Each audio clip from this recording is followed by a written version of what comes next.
नमस्कार. आपलं महानगरच्या लाईव्हमध्ये मी वैभव पाटील आपलं स्वागत करतो आणि आपण पाहतोय की सध्या महत्त्वपूर्ण सुनावणी ही सर्वोच्च न्यायालयामध्ये आज झाली आणि ती म्हणजे शिवसेनेसंदर्भातली शिवसेना पक्ष चिन्ह आमदार अपात्रता या सगळ्याबाबतची सुनावणी आपण पाहतो की गेल्या अनेक खरं तर वर्षांपासून ही सुनावणी सर्वोच्च न्यायालयामध्ये सुरू आहे.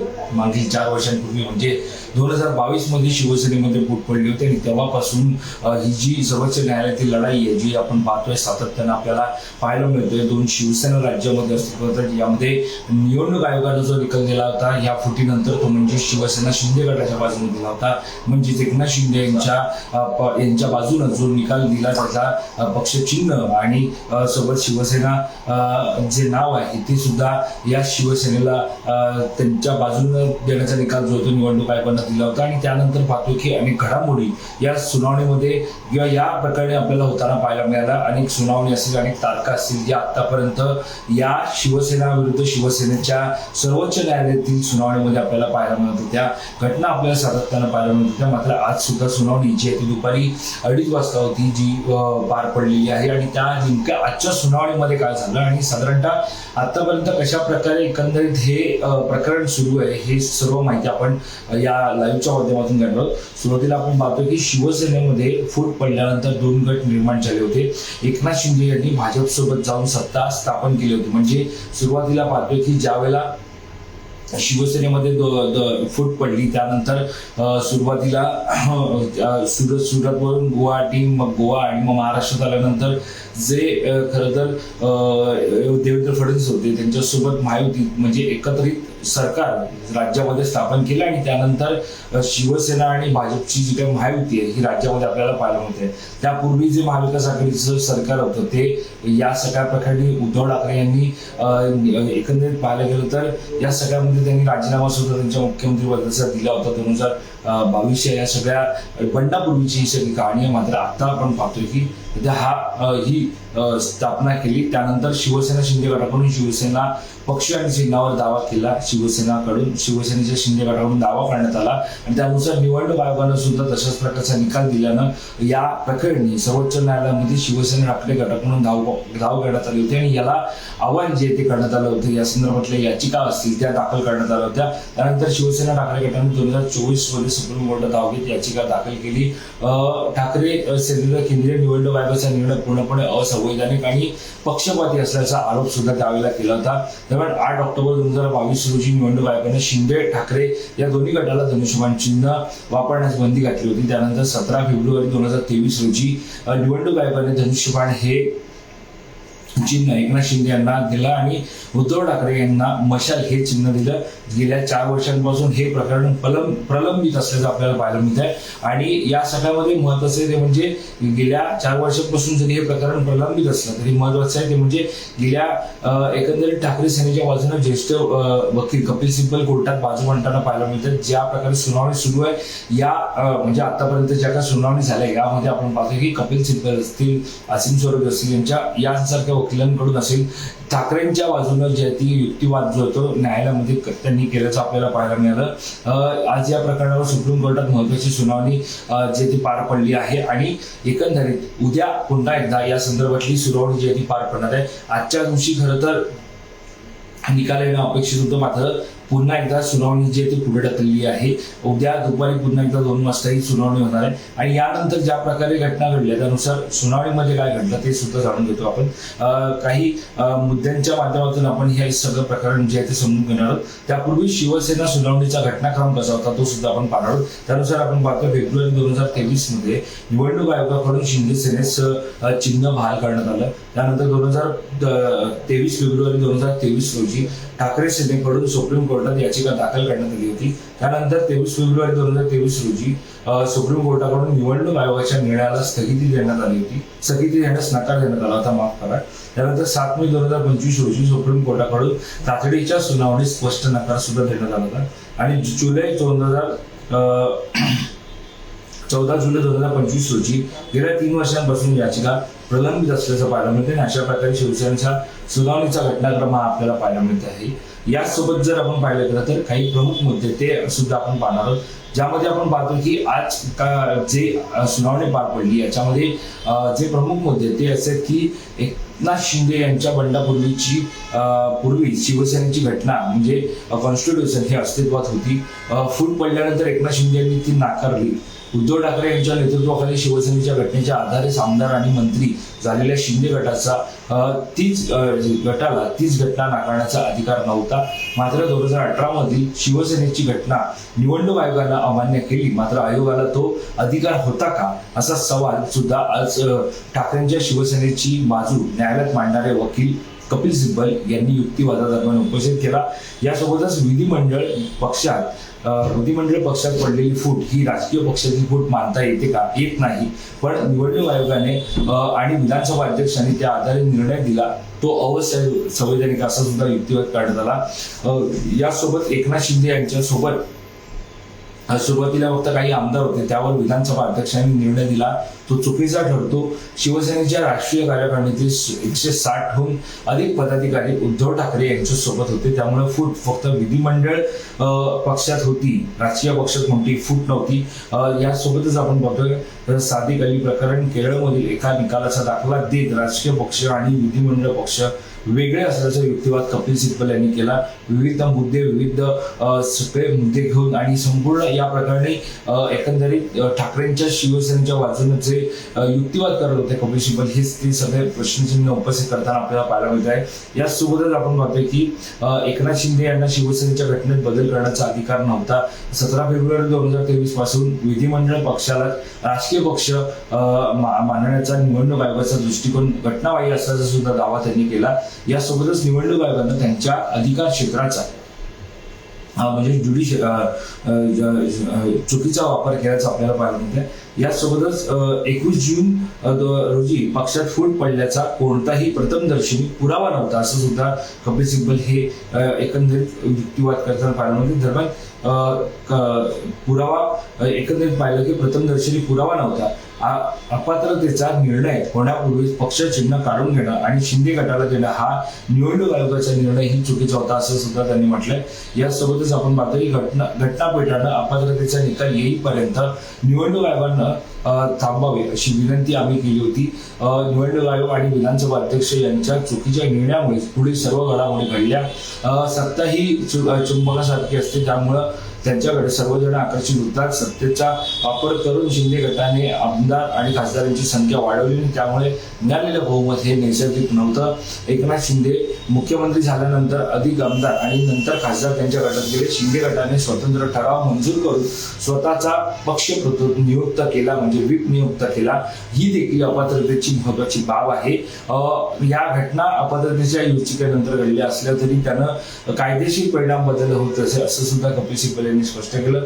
दरम्यान 23 जून 27 जून आणि 2 जुलै 2022 या तारखा अपात्रतेच्या प्रक्रियेत महत्वाच्या असल्याचं सुद्धा कपिल सिब्बल यांनी न्यायालयात सांगितलं.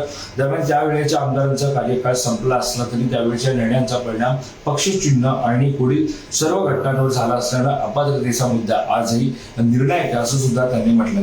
त्यामुळे एकीकडे आमदार अपात्रतेची याचिका असेल किंवा दुसरीकडे आपण पाहतोय की जी शिवसेना विरुद्ध शिवसेना लढाई आहे, मग पक्ष आणि चिन्हाची असेल, या दोन्ही या सगळ्या प्रकरणी पाहायला गेलं तर नेमका निकाल का लागतो हे महत्वाचं आहे. दरम्यान 4 वर्षांपूर्वी शिवसेनेमध्ये उभी फूट पडते आणि त्यानंतर राज्यामध्ये महायुतीचं सरकार स्थापन होतं. एकनाथ शिंदे हे देवेंद्र फडणवीस यांच्यासोबत राज्यामध्ये महायुतीचं सरकार स्थापन करतात आणि त्यानंतर मुख्यमंत्री पदाची शपथ सुद्धा घेतात आणि एकंदरीत या सगळ्यानंतर सर्वोच्च न्यायालयामध्ये लढाई सुरू होते. शिवसेना ठाकरे गटाकडून शिंदेच्या शिवसेना ज्या प्रकारे निवडणूक आयोगाने दिलेल्या निकालाविरोधात साधारणतः त्या निकालाविरोधात याचिका दाखल केली जाते आणि त्या सगळ्या प्रकरणावरती आजही सुनावणी जी आहे ती आपल्याला सुरू असल्याचं पाहायला मिळते. दरम्यान एकंदरीत या सगळ्यामध्ये आपण पाहतोय की आज दुपारी 2 वाजता या प्रकरणात पुन्हा सुनावणी जी आहे ती झाली. शिवसेना ठाकरे गटाच्या वतीनं कपिल सिब्बल हेच यावेळी पुन्हा युक्तिवाद करताना आपल्याला पाहायला मिळाले. शिवसेना ठाकरे गटाच्या वतीनं आणखी एक वकील युक्तिवाद करत होते. दरम्यान त्यानंतर शिंदेच्या शिवसेनेच्या वतीने मेहता आणि कौल हे युक्तिवाद करतील. त्यानंतर त्यांनी हा युक्तिवाद केला आणि त्यानंतर यांच्या संदर्भातील निर्णय हा होणं अपेक्षित होतं. मात्र आता पुन्हा एकदा उद्या सुनावणी जी आहे या प्रकरणी बोलवण्यात आली आहे आणि दुपारी 2 वाजता ही सुनावणी जी ती होणार आहे. त्यामुळं एकंदरीत न्यायालयाकडून जे स्पष्ट करण्यात आलं ते म्हणजे आता जो निकाल आहे तो पुढच्या भविष्यासाठी असेल असं सुद्धा न्यायालयानं म्हटल्याचं पाहायला मिळते. त्यामुळे आता महत्वाचं ते म्हणजे निकाल नेमका कोणाच्या बाजूने राहतो, निकाल हा कोणाच्या बाजूने लागतो हे सुद्धा पाहणं तितकंच महत्वाचं ठरणार आहे. महत्वाचं ते म्हणजे पक्ष फक्त विधिमंडळ पक्षात फूट पडल्याचा दावा हा सुद्धा एक आजच्या सुनावणीतील महत्वाचा मुद्दा आहे. म्हणजे विधिमंडळात पडलेली फूट ही राजकीय फूट मानायची का, असा मोठा सवाल ठाकरेंच्या वकिलांकडून उपस्थित करण्यात आला. ज्यासोबतच त्याचवेळी सिब्बल यांच्याकडून साधिक अधिक केसचा दाखला सुद्धा देण्यात आला. राष्ट्रीय पक्षामध्ये 160हून जास्त पदाधिकारी हे उद्धव ठाकरे यांच्या सोबत होते. जी काही फूट पडली होती ती विधिमंडळ पक्षात पडली होती, पण निवडणूक आयोगाने चुकीचा आधार घेत निर्णय दिल्याचा युक्तिवाद सुद्धा आज कपिल सिब्बल यांनी केला. यासोबतच प्रमुख मुद्दे जे होते ते आपण पाहिले. दरम्यान याच्यामध्ये महत्वाचे जे म्हणजे ज्या प्रकारे हा युक्तिवाद झाला या सगळ्यामध्ये कपिल सिब्बल यांनी बाजू मांडलेली आपण सुद्धा पाहतोय. ज्या प्रकारे आपण पाहतोय कपिल सिब्बल यांनी युक्तिवाद करताना म्हणाले की त्या गोष्टीचा परिणाम हा पुढच्या सगळ्या गोष्टींवर झाला. त्याच्याच आधारे विधानसभा अध्यक्षांनी निवडणूक आयोगाने निर्णय दिला आणि शिवसेना एकनाथ शिंदे यांच्याकडे देण्यात आली. त्यामुळे या सगळ्या गोष्टी या एकमेकांशी संबंधित असं सुद्धा त्यांचं म्हणणं आहे. दरम्यान सिब्बल यांनी निवडणूक आयोगानं अधिकार क्षेत्राचा वापर करायला नको होता. पक्षात प्रथम दर्शनी फूट पडली आहे या निष्कर्षांपर्यंत पोहोचण्यासाठी आवश्यक पुरावा किंवा सामग्री आपल्याकडे आहे याची आयोगाला खात्री पटणे गरजेचे असते. 21 जून रोजी पक्षात फूट पडल्याचे कोणतेही चिन्ह किंवा लक्षणं नव्हते. आमचे चिन्ह काढून घेण्यात आले. बेकायदेशीरपणे सरकार स्थापन झालं. जर तुम्ही अपात्रतेचा निर्णय न घेता अधिक निवडणूक आयोगाच्या मुद्द्यावर निर्णय घेतला तर तुम्ही या समोर अडकाल. माझा हा युक्तिवाद घटनापीठाने फेटाळून लावला होता. मी विनंती केली होती की त्यांनी अपात्रतेच्या प्रकरणाचा निकाल लागेपर्यंत थांबवावे. आता आम्ही अपेच प्रसंगात सापडलो असं सुद्धा सिब्बल यांनी म्हटलं. यावरती जे बागाचे ज्यांनी म्हटलं की दोन्ही बाबी एकमेकांशी संबंधित आहेत, त्यातील तथ्यही समान आहेत, परंतु अपात्रतेबाबत सभापतींकडून केली जाणारी चौकशी ही एक वेगळी प्रक्रिया असते. न्यायाधिकरणाला ज्या प्रश्नांची उत्तरे द्यायची असतात ते प्रश्न वेगळे असतात. उदाहरणार्थ एखाद्या व्यक्तीने स्वच्छेने पक्षाचे सदस्यत्व सोडल्याचे सिद्ध झाले आहे का. घटनापीठाचे असे मत आहे की स्वच्छेने सदस्यत्व टाकणे नव्हे हे काही अंतिम निरीक्षण नाही, त्यामुळे तसा अर्थ काढू नका असं सुद्धा या सगळ्यामध्ये पाहायला मिळते.